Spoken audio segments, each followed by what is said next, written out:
Seja muito bem-vindo para mais uma videoaula de língua portuguesa. Hoje daremos continuidade ao conteúdo que vimos na aula passada.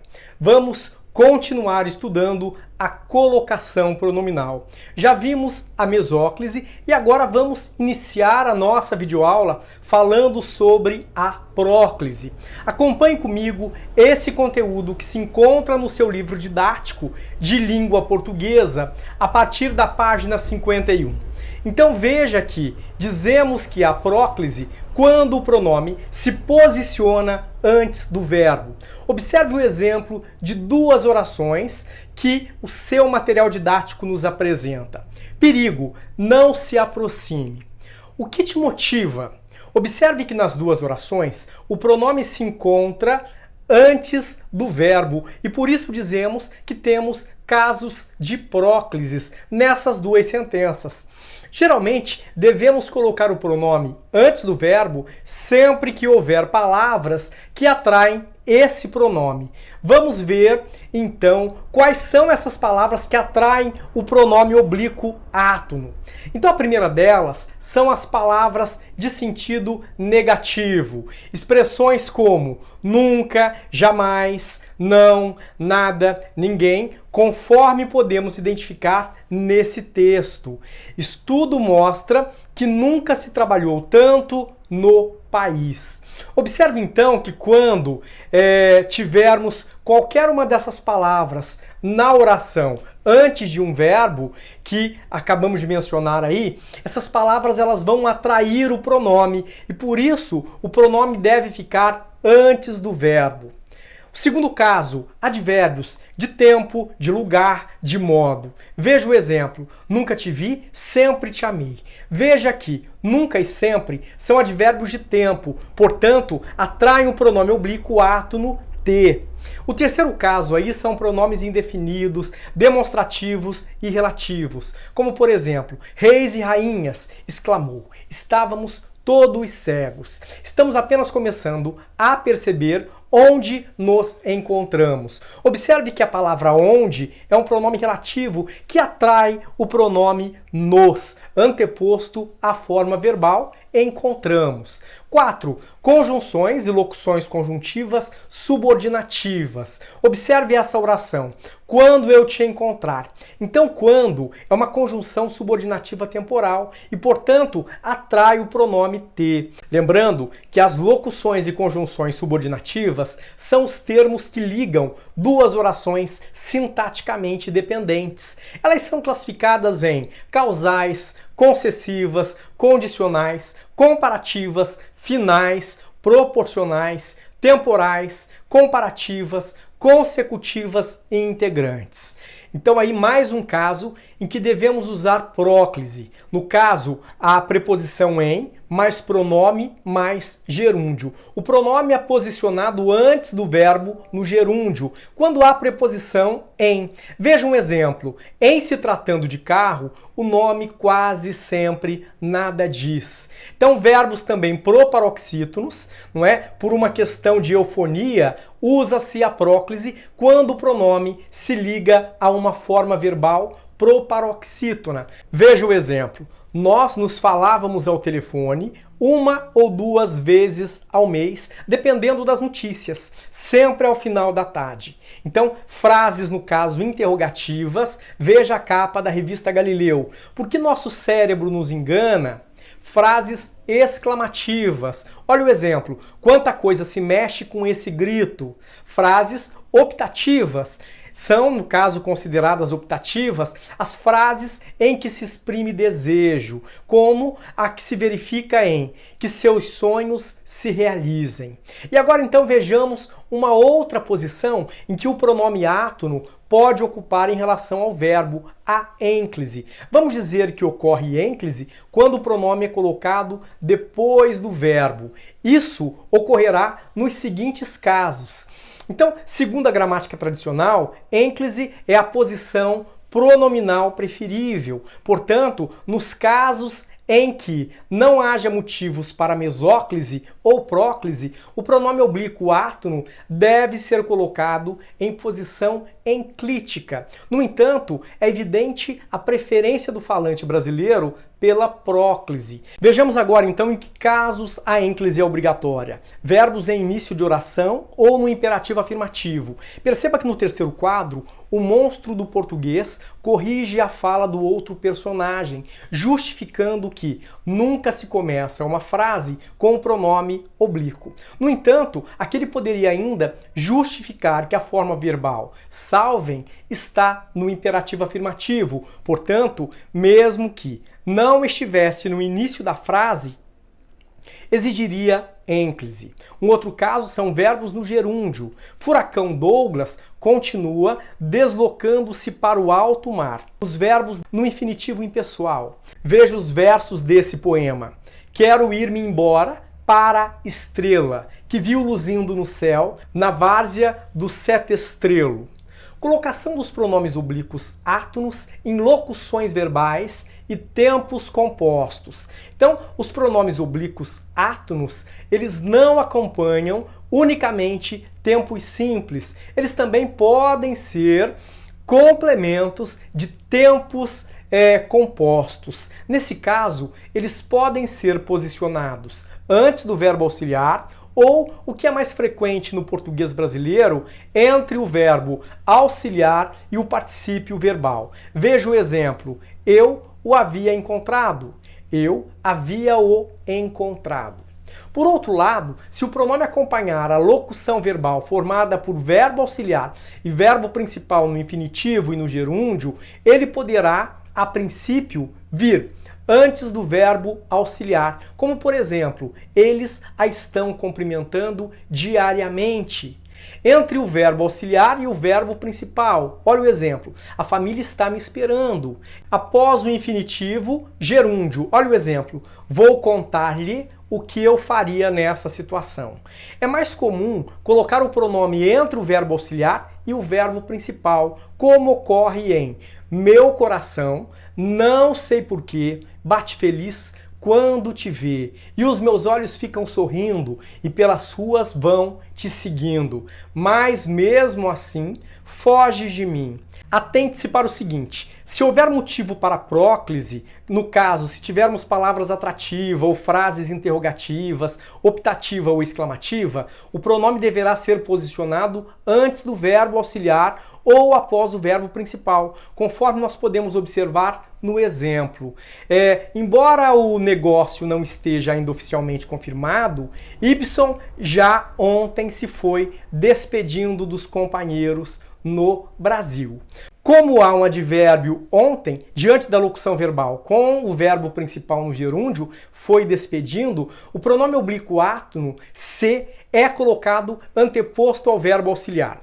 Então agora que nós já vimos a próclise e a ênclise, eu convido você a fazer as atividades de 7 a 14 e assim que você acabar essas atividades, retorne para esse vídeo para que nós possamos fazer a correção.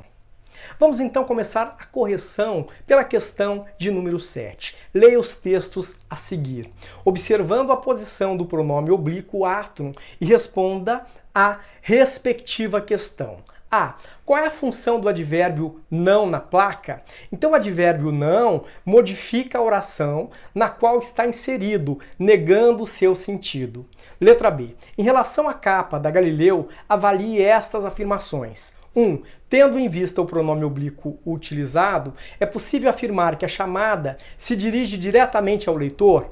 2. A chamada é constituída por uma frase interrogativa? 3. O pronome oblíquo foi colocado antes do verbo, pois em capas de revista não se usa a variedade padrão para garantir que leitores de todas as classes sociais compreendam a mensagem do texto. Estão corretas apenas as afirmações 1 e 2. Então, deveríamos marcar a letra D. 8. Assinale as frases em que o pronome indicado entre parênteses deve ser adequadamente posicionado em próclise.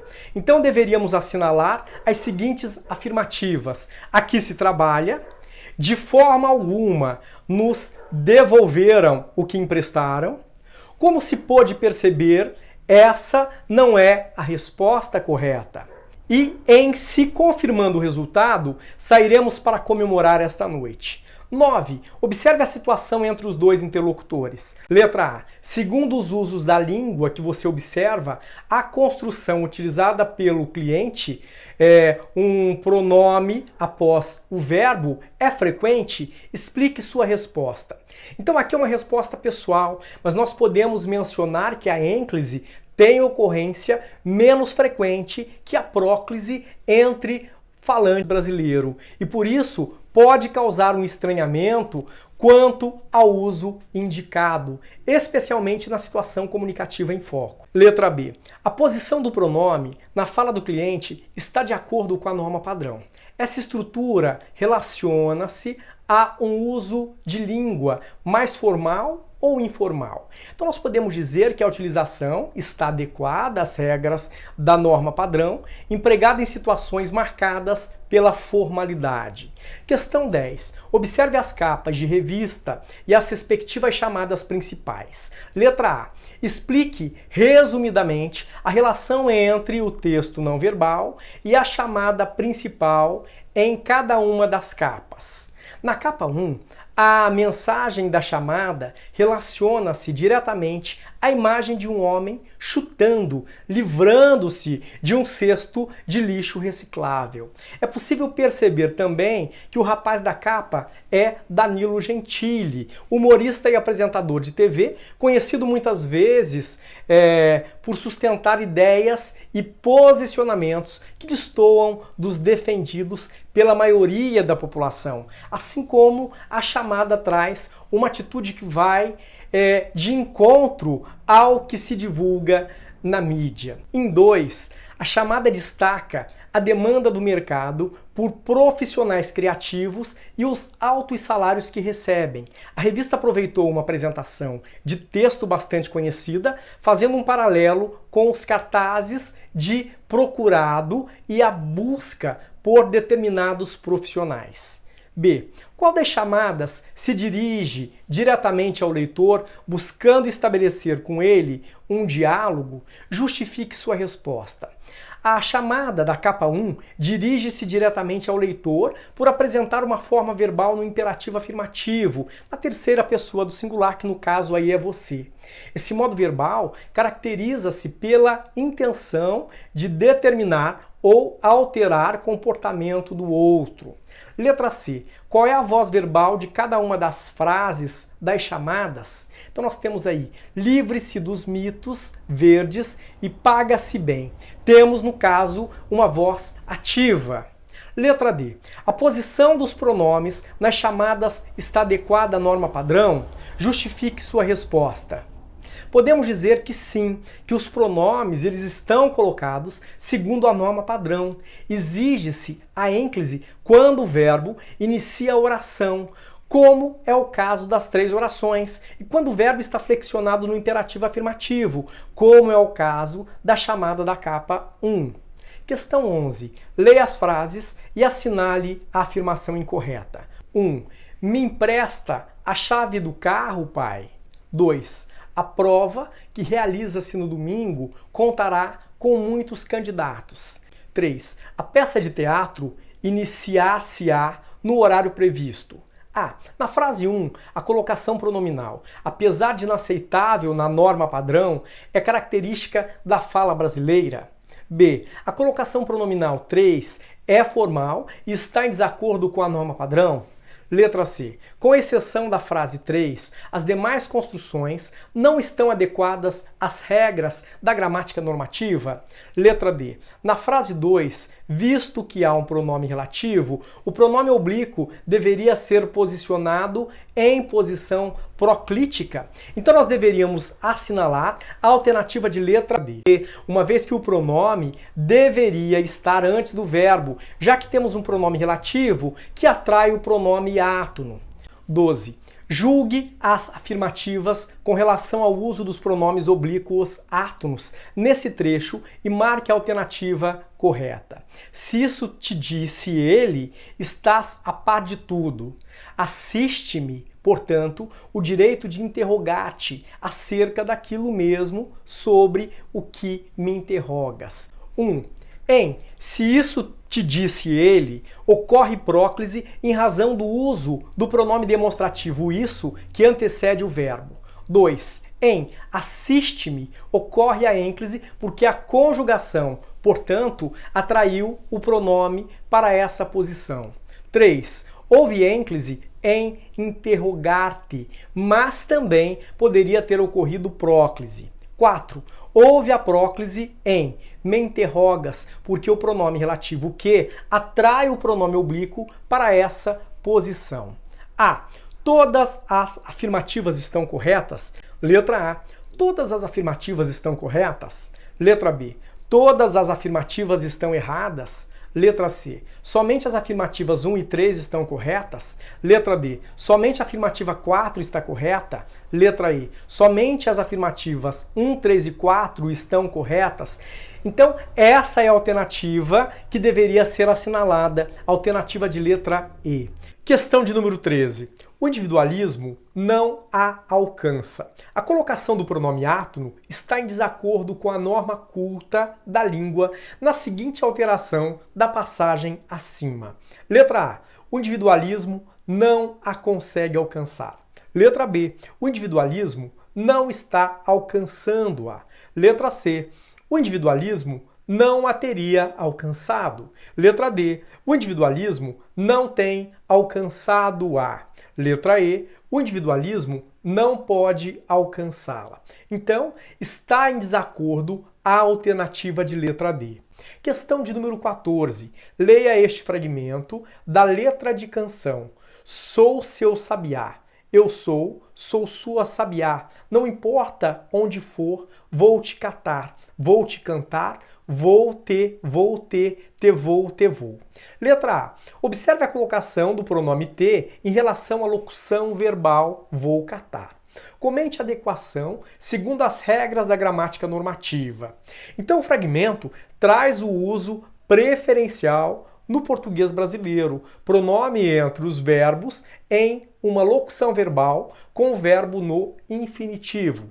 Letra B. No quarto verso, a posição do pronome oblíquo átono difere da observada no verso anterior. Isso configura erro segundo as regras da norma padrão? Explique sua resposta. Veja então que, embora a posição seja diversa se comparada à observada em vou te catar e não seja verificada com frequência no português brasileiro, ela está adequada às regras da norma padrão, já que é possível posicionar o pronome antes ou depois de verbos que constituem a locução ou entre eles. Letra C. Atente para a sonoridade resultante da repetição de te vou no final da estrofe e explique a relação entre essa repetição e o título da letra. Então a repetição da expressão te vou objetiva reproduzir o som produzido pela ave identificada no título. Por hoje é só, mas antes de acabarmos essa videoaula, eu sugiro que você resolva a atividade 15 do seu livro didático, complete o quadro intitulado Organize suas ideias e responda as atividades de 7 a 13 da seção Hora de Estudo. Bons estudos para você e até a próxima videoaula!